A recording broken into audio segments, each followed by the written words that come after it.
Okay. So mainit na issue ay ating pag-usapan. So kasamang Edwin, talagang napakaganda ng topic natin ngayon at may makakasama tayong no? Talagang makapagpaliwanag sa atin ng ng maayos.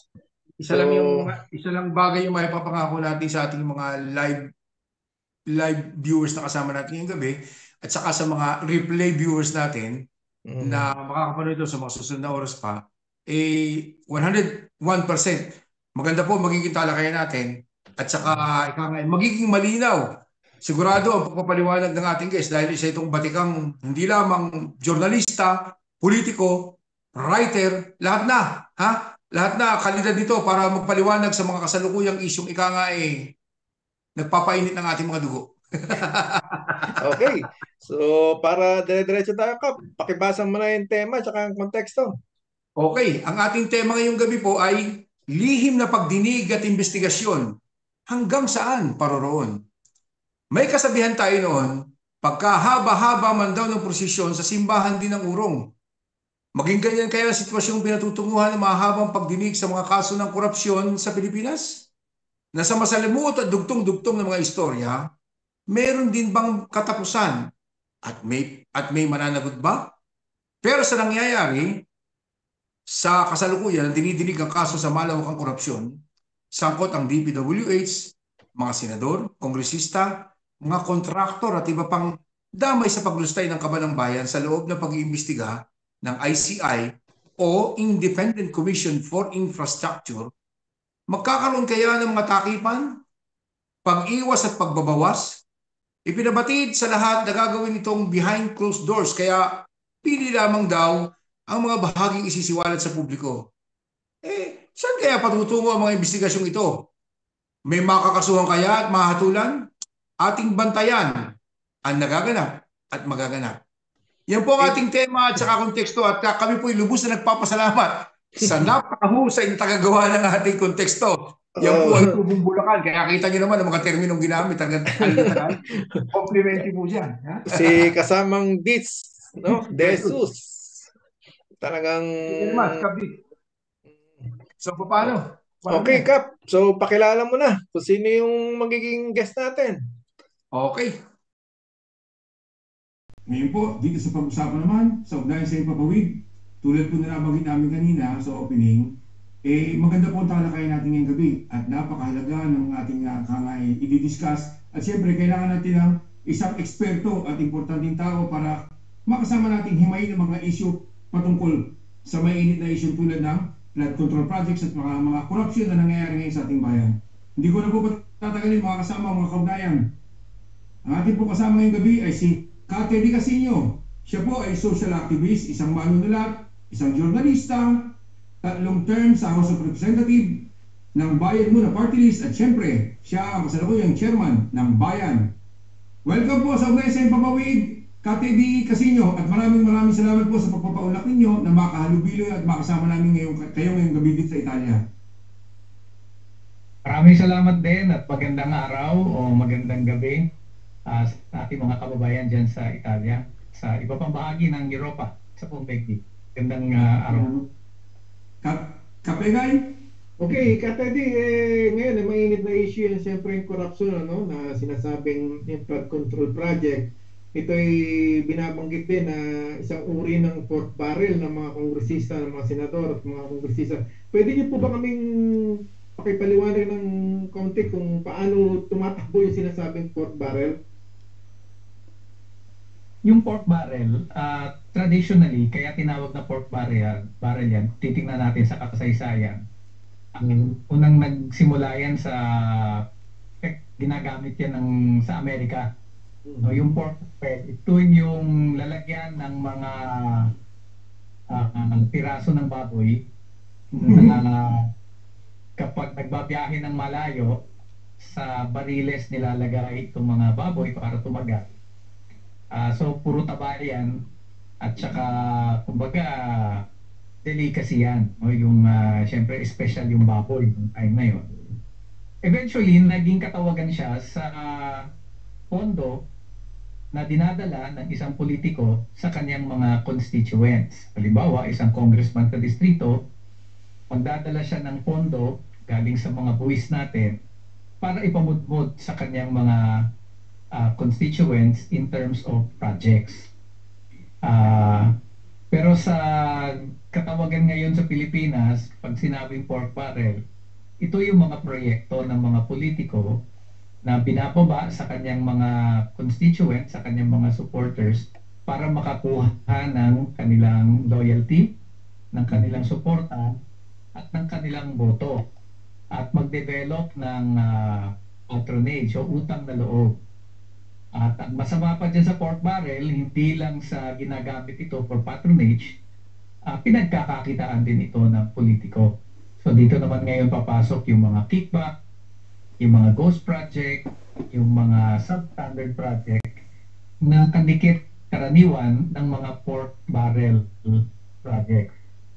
So sa makatuwid, ito ay ang paggamit ng pondo ng bayan para sa sariling interes ng politiko.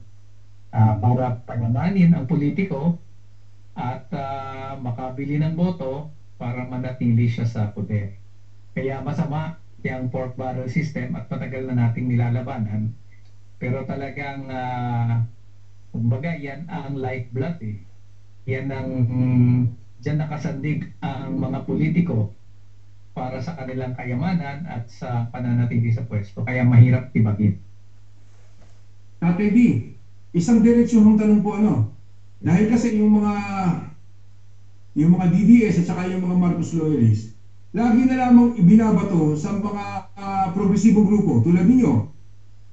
Sa sinabi namin na sa introduction na kayo ay tatlong terminong congressman ng party list ng Bayan Muna. Din sa tanong, during your term, nakatanggap ka ba ng pagbaril sa party mo at sa parte ng political party ninyo? Para mas matuldo ka na yung mga ibinabatong paninira sa inyong grupo.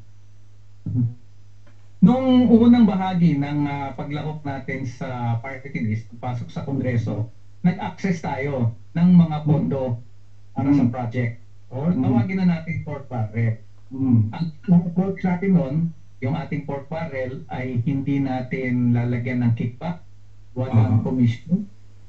Itiyakin natin na nababantayan ng mga nakakatanggap ng proyekto. Kaya halimbawa yung ating mga school buildings noon, tinitiyak natin na alam ng mga organisasyon sa iba't ibang lugar na nagtatayo tayo ng school building o multipurpose building o water system para mabantayan nila, patiyak nila na tama ang pagpapatupad.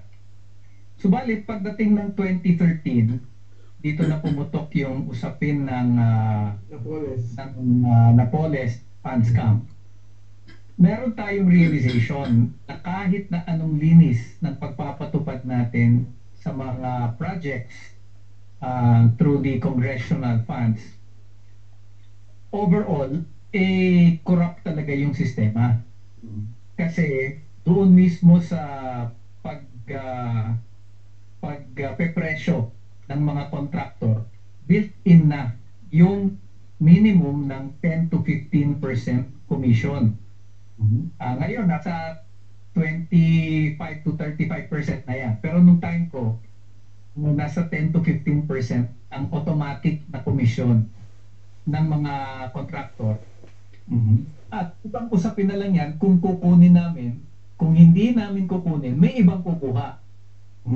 Either yung taga-DPWH ang kukuha niyan, o yung mayor, o yung governor.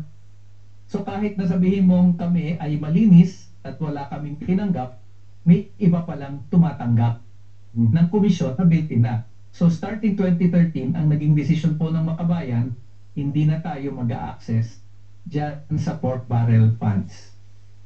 Bagamat marami sa ating mga kasamahan, yung mga constituents natin ang sabihin na natin nagreklamo na bakit ganun? Maayos naman ang pagpapatupad natin ng mga proyekto. Nababantayan naman natin. Ang sabi namin, kahit na generally talagang embedded ang corruption dyan sa pork barrel na yan. So since 2013, hindi na po tayo nag-access ng pork barrel at talagang mariin na bawat budget season tinututulan natin yung pananatili ng ganyang corrupt na sistema. Tama. Malinaw na yan. Kabekay. Okay, speaking of 2013, kasi 2013, dineklara ng Supreme Court na illegal ang pork barrel, no? Yung Priority Development Appropriation Funds o PDAP. Tapos ganoon din ang Disbursement Acceleration Program o DAP, na kung saan nasangkot si Pinoy. Ano kaya ang dahilan at bakit hanggang ngayon nagagawa nila ng paraan na makapagsingit ng pork barrel sa yung tinatawag na insertions? Well, ang ginawa naman nila ng 2013, inalis nila sa budget books yung salitang Priority Development Assistance Fund o PDAF. Ang tanong, saan napunta yung dating perang nilalaan sa PDAF? Nandun pa rin. Kaya lang nakabaon na dun sa tinatawag na line item budget na ang DPWH, ng DepEd, ng DOH, ng DSWD, TESDA at iba't iba pang ahensya. Kumbaga, hindi na siya lump sum. Nung PDAF kasi yan, nakalagay lang 50 million for infrastructure projects and then 20 million for soft projects. Ito naman yung scholarship, yung financial assistance sa mga hospital, etc. And then 50 million for mga infrastructure projects. And then after the budget, tsaka na lang magsasabi ang congressman, o dito natin ilagay yung pera, dyan natin ilagay. So napaka-untransparent nun. At yun nga, lump sum. So yun ang pinagbawal ng Supreme Court. Ang ginawa ng Congress after 2013, hindi na lump sum. Nakadetalye na at ibinaon na nila sa mga line item budgets ng DPWH. So ganun din ang suma total, nag-iba lang yung paraan kung paano inilalagay ng congressman yung kanyang project. Kung dati, after the budget, ngayon, before the budget approval, pinapasok na nila. At lumaki ang papel ng insertions or amendments. Kasi bukod doon sa mga naisama mo nung ipinropose yung budget, no? So bukod sa mga projects na naibaon mo na doon sa budget ng iba't ibang ahensya, nagdadagdag ka pa sa panahon ng dinedebate ang budget sa Kongreso. Ito naman yung amendments or insertions.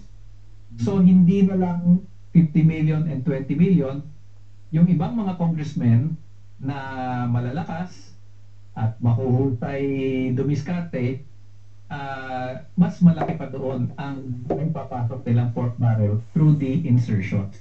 So ganyan ang naging kalakaran hanggang sa kasalukuyan na ang congressman, yung kanyang mga proyekto, binabanggit na ito sa DPWH habang pino-formulate pa lang yung budget, at kapag naibigay na sa Kongreso yung budget proposal ng Malacanang, papasukan pa niya ito ng additional na mga insertions and amendments. Kaya bilyon-bilyon na ang pinag-uusapan na pork barrel ngayon. May habol ko lang po dun sa tinalakay ninyong nabanggit kasi ni Kapega yung amendments, tapos nahabol naman yung insertions. Kasi hindi naman lingid sa ating kalaman nila na itong usaping ito yung ginagamit ng mga vloggers, mga fake news purveyors sa social media, yung usapin ng amendments and insertions. Na although naunawaan ko na po ng malinaw is yung definition na binigay nyo kanina, para po sa kaalaman ng ating mga taga-subaybay sa ugnayan sa impapawid. Pwede bang pakihimay nyo ulit, Katedi? Ano po yung kaibahan ng amendments at saka insertions para po maintindihan natin lahat? Kasi isa ito sa ginamit na black propaganda laban kay Senator Rizal Tiberos at maaaring gamitin pa sa mga kasama natin sa progressive group na nasa Kongreso sa mga susunod na panahon. So at least malinaw sa mga kababayan natin. Ano po yung amendments, ano yung insertions at anong epekto nito sa budget na taon na ginagawa natin sa lower house at sa Senado? Ganito po yan. Sa esensya, wala pong pinagkaiba yung amendment at insertion. Usapin lang yan kung kailan ipinasok. Usually, pag sinabing amendments, ito ay ipinasok sa panahon ng period of amendments ng budget. So this is before the second reading. At before the second reading, supposedly, ang mga mambabatas ay nag-i-introduce ng kanilang mga amendments. At aaprubahan ito on second reading and then ipa-finalize on third reading. Ang tinatawag nilang insertions, ito yung after the second and after the third reading. Kumbaga, tapos na yung period of amendments, pero may naisisingit pa ring mga pagbabago or amendments. Yun yung tinatawag na insertions. Pero sa esensya, walang pinagkaiba kasi usapin lang yan nung anong panahon mo ipinasok. Ngayon, ang sabi nila mas transparent yung amendments kaysa sa insertion, pero sa katotohanan, hindi nalalaman mismo ng mga members of Congress or the Senate ano yung mga amendments na ipinasok. Kasi karaniwan, yung approval on second reading and approval on third reading halos magkasabay. Halos isang araw lang ginagawa dahil ang budget ay certified urgent ng Malacanang. So, yung normal na sistema na may 3 araw na palugit sa pagitan ng second and third reading para mabasa mo kung ano yung pinagbago ng original proposal at yung amended proposal, wala yon. So karaniwan, di alam mismo ng mga congressmen kung ano ba yung mga amendments na pumasok. At hindi rin nila alam kung ang na-approve ba nila on third and final reading ay amendments or insertions. Ang nakakaalam lang yan yung tinatawag na small group na sikreto ang kanilang proseso. But sa esensya nga, yung amendments, ito yung paraan ng mga senador at congressman para ipasok yung kanilang pork barrel projects. So, kausapin ni Senator Ontiveros, totoong nagpasok siya ng mahigit 3 billion worth of projects at may kasamang mga ang flood control doon. Whether you call that amendments or insertions, ang malaking usapin doon, sino ang kumuha ng kickback or commission kung meron man. And that applies not only to Senator Ontiveros, it should apply sa mga lahat ng congressman at lahat ng senador na nagpasok ng kanilang amendments or insertions. Kumbaga, importante rin maging makatotohanan tayo para makita natin na sistema talaga ito. And it does not matter kung ikaw ay nasa oposisyon or ikaw ay nasa administrasyon, ganun ang kalakaran. Ngayon, ang makabayan hindi na pumasok sa ganong sistema, hindi na nag-propose ng amendments para sa kanilang projects. Ang mga amendments ng mga kinatawa natin sa makabayan, mas usapin halimbawa, yung dagdag na budget para sa isang ospital, dagdag na budget para sa isang eskwelahan, pero hindi ito project nila. Diretso na nga doon sa ahensya yung mga amendments at wala na silang papel, wala na silang pakialam kung sino ang contractor dyan, kung paano ang sistema dyan, kumbaga, ang trabaho lang talaga nila based sa mga request ng mga ahensyang nangangailangan, ibigay yan, and so hindi siya yung the usual pork barrel projects na farm-to-market roads, multipurpose building, basketball court, waiting shed, flood control project. Hindi ganyang mga klaseng amendments or insertions ang ginagawa ng ating mga mambabatas, and we make sure na hindi talaga pumapasok sa ganong klaseng amendments ang ating mga kinatawa. Yun, malinaw. Okay. So, kung Teddy, kasi ngayon, di ba sa National Expenditure Program natin, may 3 bahagi yan, yung tinatawag na Program Appropriation, Automatic Appropriation, yung pagbabayad sa utang, tapos may tinatawag na Unprogrammed Appropriation. Sa ngayon, lumusot sa sa House version, yung 243 billion ang program funds. So, gaano to kadelikado kung pwede? Yung unprogrammed funds kasi, mga lump sum yan na walang detalye. So, for example, kasama dyan sa unprogrammed funds for the 2026 budget ay yung mga pondo para daw sa assistance for local infrastructure projects. So, walang detalye yan. Pero alam natin, base na rin dun sa usap-usapan sa loob ng Kongreso at Senado, ito'y walang iba kundi farm-to-market roads, multipurpose building, at iba pang mga katulad na pork barrel projects na yun na nga, dadaan ito sa approval ng presidente bago maibigay doon sa mga districts ng mga congressmen or mga senators. So again, ito yung pagpapaikot doon sa pagbabawal ng kasi dahil nasa unprogrammed siya, ang excuse nila, kahit walang detalye yan kasi total unprogrammed funds naman. Kasi kung doon pa nakalagay sa program funds, required na nakadetalye yung mga projects. Pero dahil nilalagay nila sa unprogrammed, kahit walang detalye. And then later na lang nila lulutuin kung saan sa mga projects. Pero may usapan na yon na per congressman, ganito, per district, ganito ang magiging hatian. So it's a way of going around the prohibition on lump sum pork barrel allocations.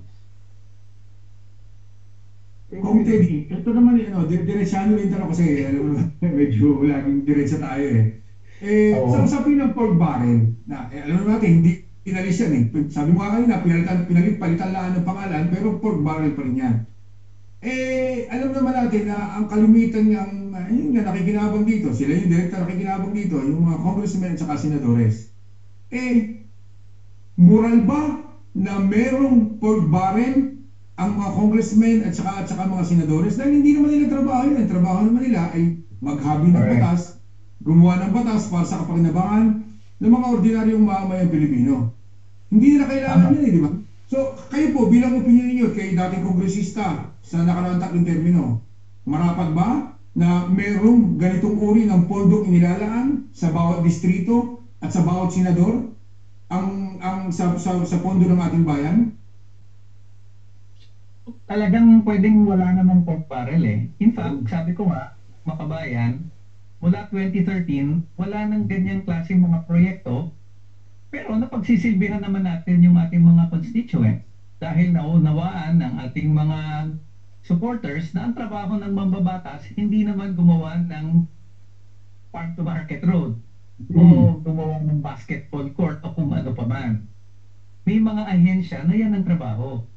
Yung mga local government, yan ang trabaho. Hindi na kailangan pakialaman pa ng mga mambabatas. At ang problema nga, dahil ang mambabatas ang gumagawa ng budget, may conflict of interest. Pag siya rin ang nagsasabi kung anong project mapupunta yung budget. Kasi may automatic parang pwede na niyang kontrolin yung budget na yan. Kaya lang, yan ang system ng pork barrel. Ginagamit din kasi ng executive o yung presidente ang pork barrel para suhulan ang mga congressman, para pabutohin the way na gusto nilang bumoto. Kumbaga stick and carrot ang pork barrel ng Malacanang. Kaya mismo yung executive, ayaw din nilang mawala yung pork barrel kasi ito yung paraan na nakokontrol nila ang Kongreso. At ayaw ng Malacanang na hindi nila nakokontrol ang Kongreso. Kaya nga sinasabi natin yung usapin ng corruption dito sa flood control projects, hindi pwedeng magmalinis ang Malacanang dyan. Dahil lahat ng mga proyektong yan, ang nag-a-approve niyan ay ang Department of Budget and Management, which is directly under the Office of the President. At ang propose ng national budget ay ang Presidente mismo. At lalo na doon sa unprogrammed appropriations, hindi marirelease ang pondo ng proyekto mo hanggat walang approval ng Pangulo ng Pilipinas. So, as I said, isang sistema talaga siya It is a corrupt system ng paggamit ng pondo at mga proyekto ng gobyerno, no, para magpayaman ang mga politiko at gamitin ito para sila ay manatili sa poder. Okay. Kung Ted, just in case, halimbawang magkatotoo yung pangarap natin na tanggalin ang absolutely ang pork barrel. Tingin nyo kaya may tatakbo pang congressman at senator? Ay baka wala. Ay mas mabuti nga kung wala. Para makabayan group na lang ako kandidato. Ayun. Actually, mas mabuti kung ganon kasi alam naman natin na isang dahilan kung bakit tumatakbo yung mga congressman dahil nga sa pork barrel. At maraming mga kongresista, ang mas concern talaga nila yung project nila. Wala silang masyadong pakialam sa mga batas, mga batas. O, ang habol nila, ano ba yung mga project na madadala ko sa distrito ko? Supposedly, para daw tulungan ang kanilang mga kadistrito, pero yun nga, may balik kasi yun. No? At ginagamit mismo yan para sa sarili nilang interes. So, I think, magiging malaking bagay kung talaga maipagbabawal natin yung pork barrel. Ngayon, ang tanong, paano matitiyak ng isang congressman na magtatayo ng tulay sa kanyang distrito o yung mga kinakailangang kalsada sa kanilang lugar?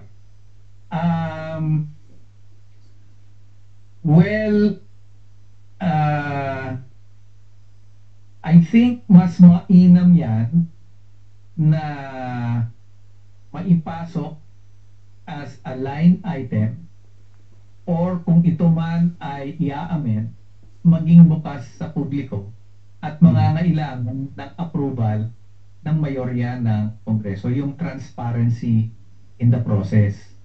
Kasi ang nangyayari kasi ngayon, parang may guaranteed ka. Halimbawa, 230 million per congressman. Sa ngayon, batay doon sa information na nakuha natin, may guaranteed ang bawat congressman na 230 million worth of projects every year. Whether kailangan ng kanyang distrito o hindi, meron siyang naka-adapt. At yun, hindi maganda yun kasi ang walang batayan yun whether kailangan mo o hindi, meron kang 230 million. Ang maganda, kung gagawin natin mas transparent ang budget, ipaglalaban mo talaga sa plenaryo kung bakit kailangan mo ng ganitong kalsada. At pwede kang tanungin ng kapwa congressman at kung sino pa, bakit kailangan ng ganyang kalsada sa iyong lugar.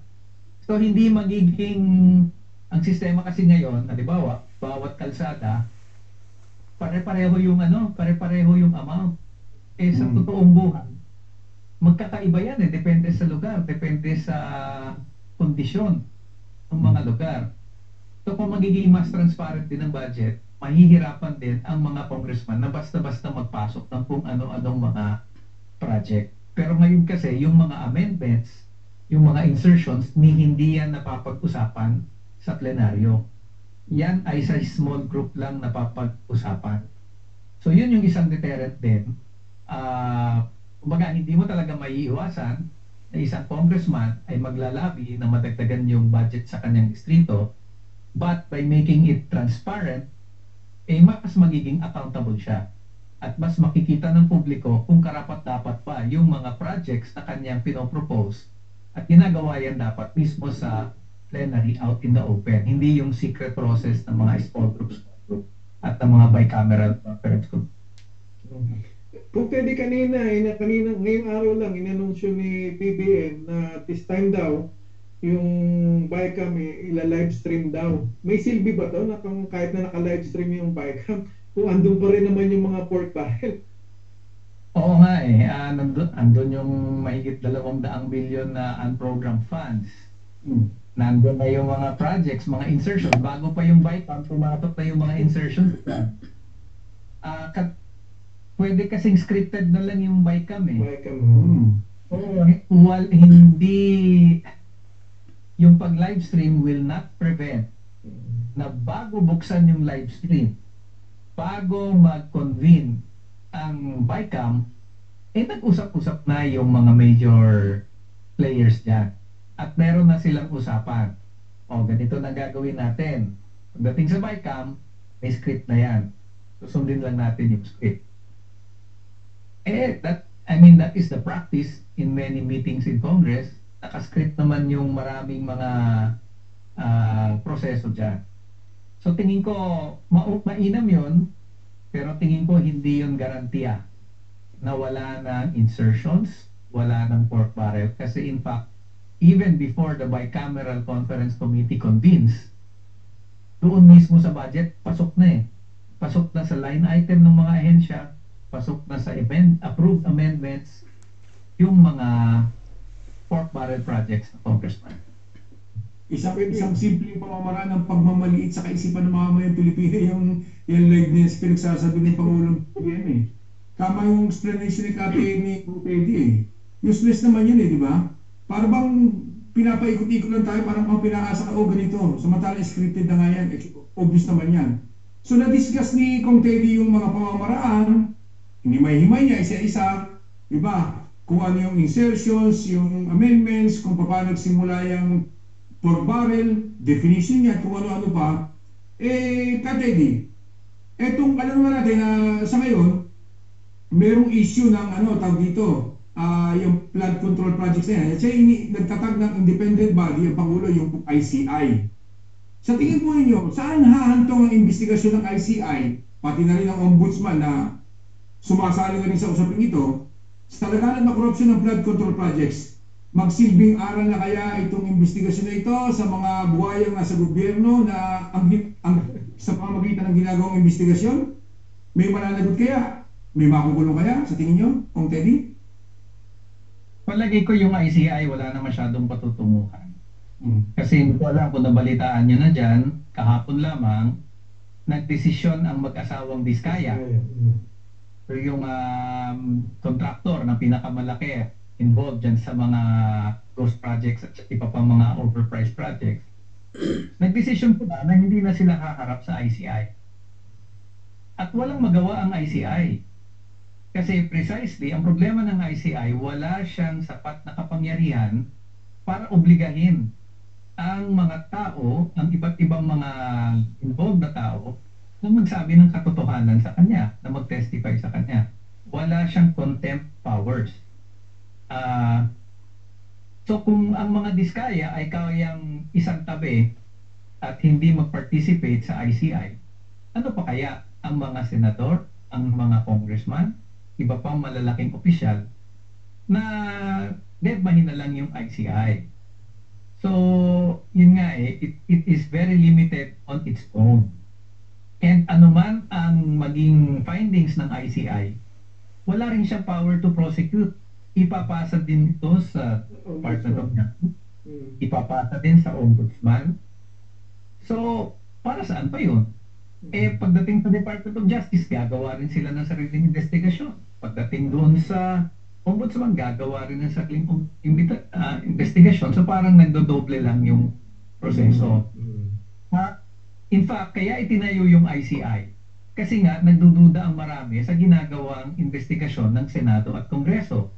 Kung nasubaybayan po natin, ang ginawa ng Senado, nag-imbestiga para tirahin yung mga congressman at para pagtakpan ang sariling mga kasamahan. Ang Kongreso nag-conduct ng investigasyon para naman tirahin ang Senado, protektahan yung congressman. Kaya nga, iba-iba yung kwento, depende kung saan hearing. At marami sa mga kababayan natin ang nagsabi, abayan, may kahit kanya-kanyang agenda pala. Ang mga senador at congressman, nagtatakipan lang sila. Doon papasok sana ang independent commission. Kasi ang independent commission, kaya nga independent, walang ganong agenda. Ang problema, sikreto naman ang proseso nila. Hindi open yung kanilang mga hearings. Hindi natin alam kung ano yung mga testimonya dyan. So it defeats the purpose. Ang gusto ng taong bayan, makita ano ba yung katotohanan sa isang venue na walang political agenda yung mga nagpapatakbo ng hearing. Ganun nga sana, kaya lang, dahil hindi naman isinasa publiko yung mga hearings na yan, sila rin lang nagkakausap at posibleng magsabuatan at posibleng ang tinatakpan naman yung mga kaalyado ng Pangulo na siyang nag-create ng ito, parang wala ring kredibilidad. Kaya sa nakikita natin, parang hindi rin magiging katanggap-tanggap itong ginagawang investigasyon ng ICI. Okay. On that note, may tanong ka pa, Edwin? Right.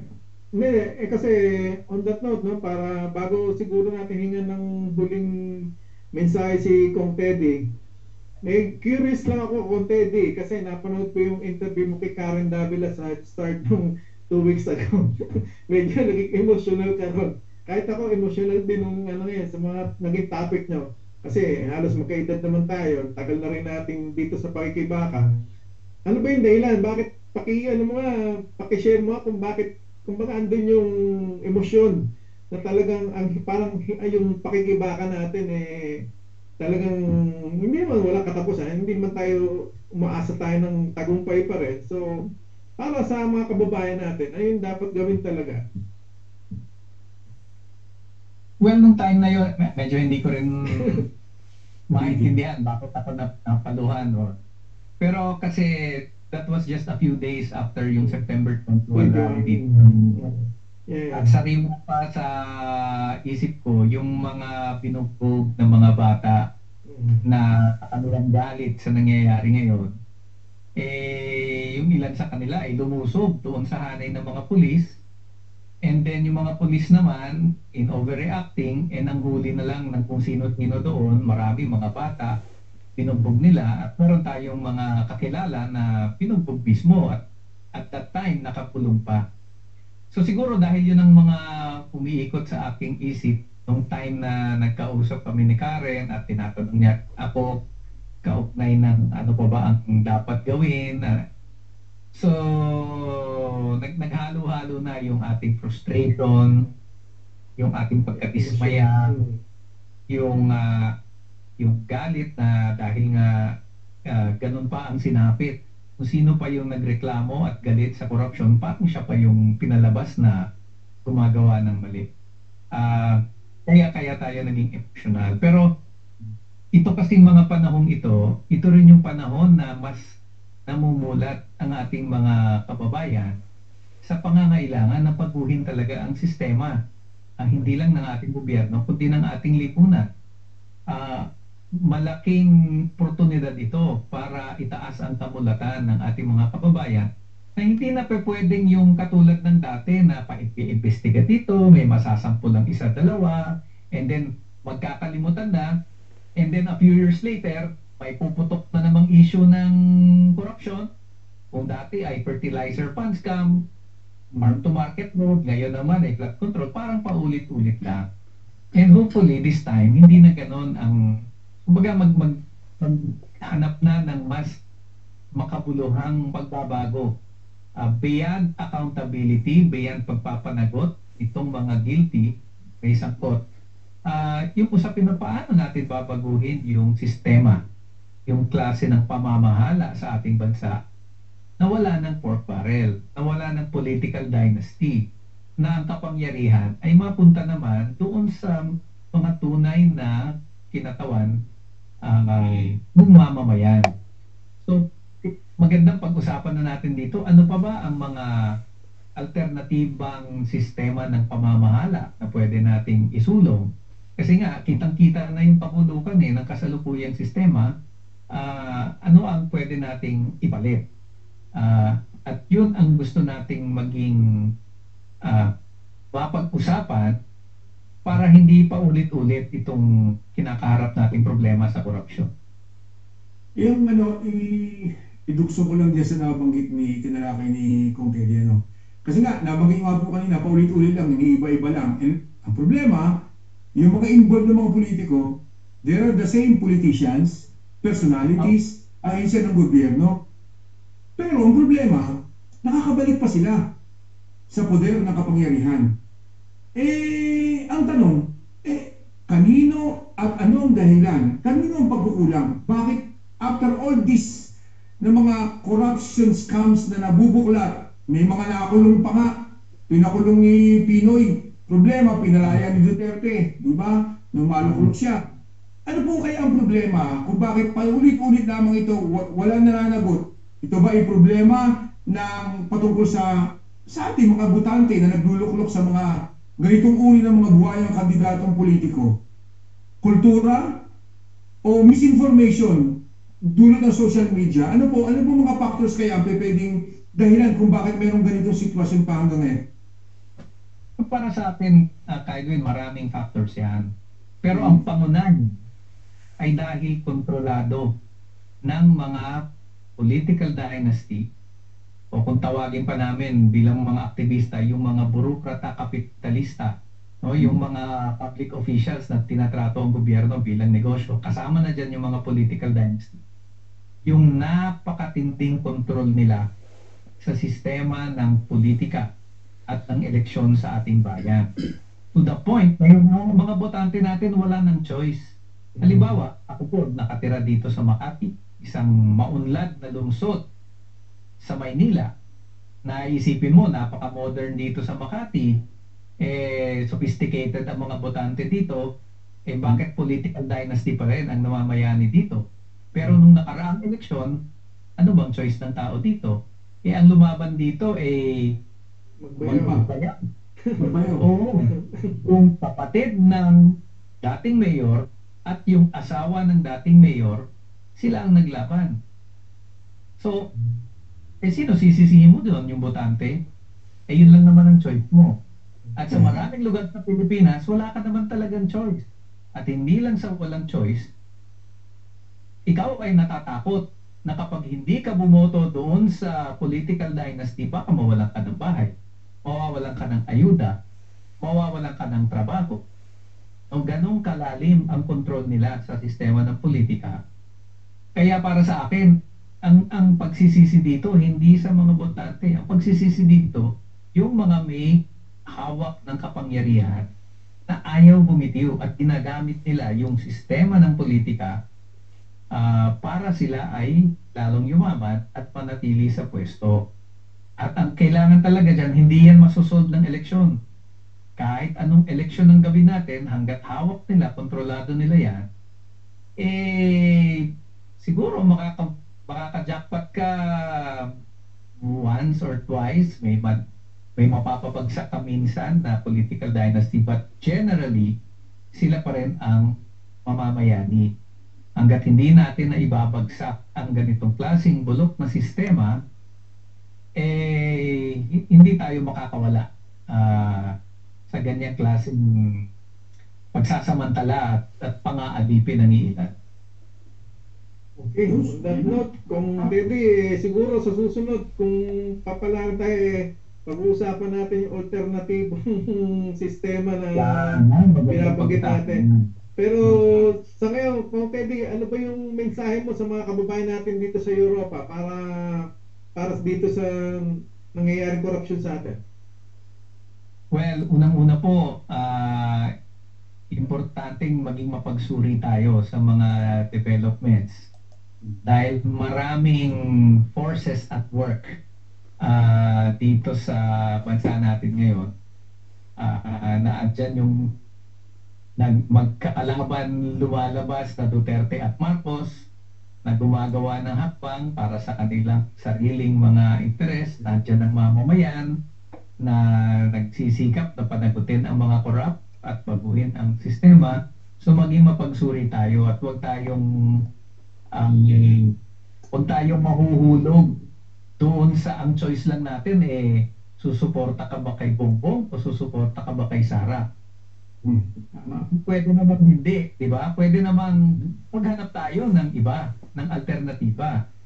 At yung alternatiba, hindi lang usapin ng kandidato, usapin na baka may alternatibang paraan, sistema ng pamamahala. And then, yun nga, maging mapagsuri tayo at lumahok tayo. Maging bahagi tayo ng pagbabagong nais nating makita. No? At sana yung pagbabago natin, huwag na tayong magpatali dun sa dati na aasa ka sa mga Duterte, aasa ka sa mga Marcos, kung sinong political dynasty. Ang importante, labanan natin lahat ng korap lahat ng gumagawa ng hindi maganda. Yun ang labanan natin. Huwag na tayong, tapos na ang panahon ng kompromiso. Panahon ng pumosisyon tayo kung ano talaga yung tama at ano yung makabubuti sa ating bayan.